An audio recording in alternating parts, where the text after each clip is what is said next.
In the darkest chapter of German history, during a time when incited mobs threw stones into the windows of innocent shop owners and women and children were cruelly humiliated in the open, Dietrich Bonhoeffer, a young pastor, began to speak publicly against the atrocities that the regime had produced. After years of trying to change people's minds, Dietrich Bonhoeffer came home one evening and his own father had to tell him that two men were waiting in his room to take him away. In prison, Bonhoeffer began to reflect on how his country of poets and thinkers had turned into a collective of cowards, crooks, and criminals. Eventually, he concluded that the root of the problem was not malice, but stupidity.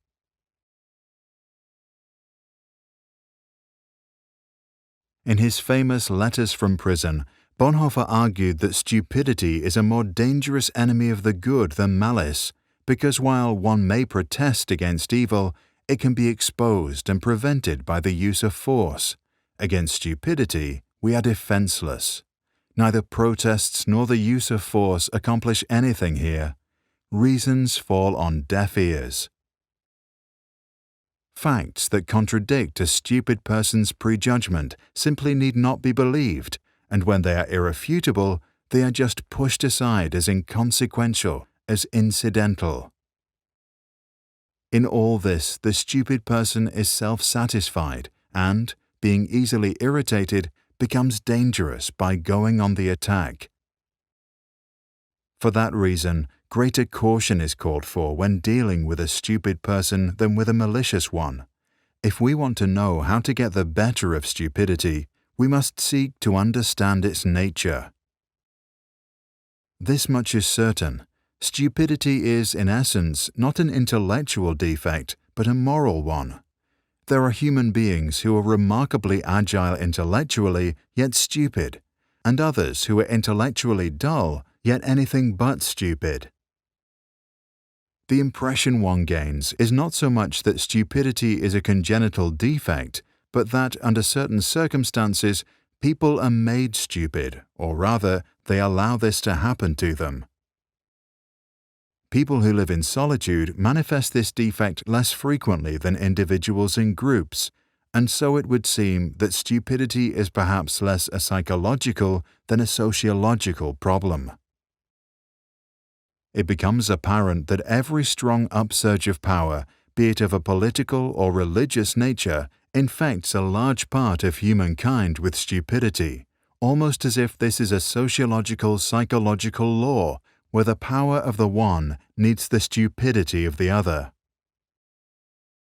The process at work here is not that particular human capacities such as intellect suddenly fail.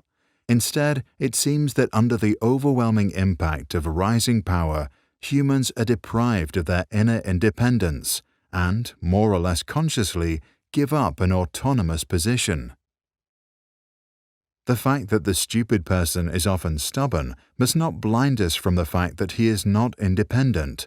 In conversation with him, one virtually feels that one is dealing not at all with him as a person, but with slogans, catchwords, and the like that have taken possession of him.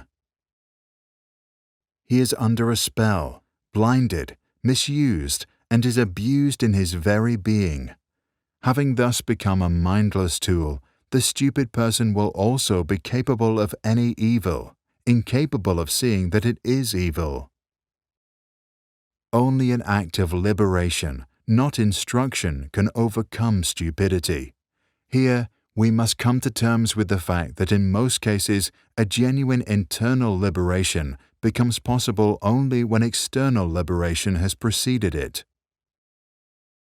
Until then, we must abandon all attempts to convince the stupid person.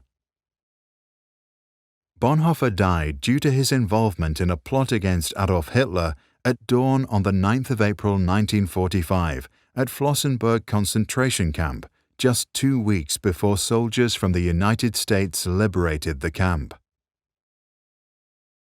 Action springs not from thought, but from a readiness for responsibility. The ultimate test of a moral society is the kind of world that it leaves to its children, Bonhoeffer once said. Check the description below to read Bonhoeffer's original text after 10 years. For more information about Bonhoeffer or to download this video without background music, go to sproutschools.com.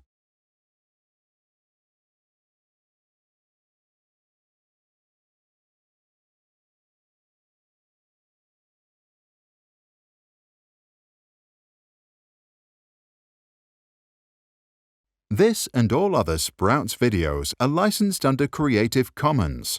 That means teachers from all around the world can use them in classrooms, online courses, or to start projects. And today, thousands already do. To learn how it works and download this video without ads or background music, check out our website or read the description below. If you want to support our mission and help change education, visit our Patreon. That's patreon.com/sprouts.